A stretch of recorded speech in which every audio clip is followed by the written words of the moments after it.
During the Bronze Age, the Mycenaeans had tall and strong structures that were termed Cyclopean due to the massive blocks that were used to create these walls. Tiryns, which was one of Mycenaeans' most important places, was notable for these types of wall structures. There was a myth where it was thought that the walls had been built by a Cyclops because only he could move such massive stones. The walls required this enormous strength to protect the wealth that lay behind it. Pharaohs' tombs were said to lay behind these walls where supposedly rulers were buried, and the most important example of these is the treasury of Atreus. The Mycenaeans, along with the Minoans, hit the Dark Ages and were invaded by the Dorians.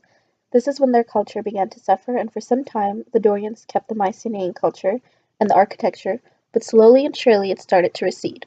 By the time that the Greeks began to construct their temples, the Mycenaean architecture was virtually gone, yet it was still used as the basis for the rest of the structures that were built. Greek architecture had something called orders, which were 3 different types of columns, and each one had different uses.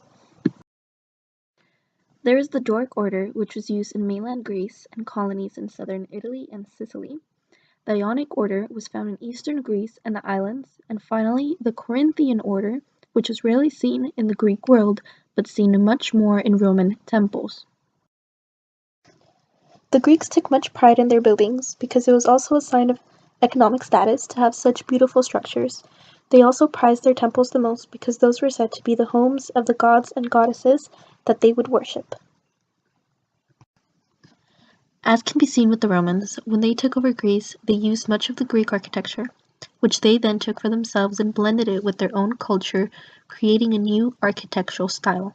The Romans' idea was to create beautiful, imposing buildings that would also serve for use of the public.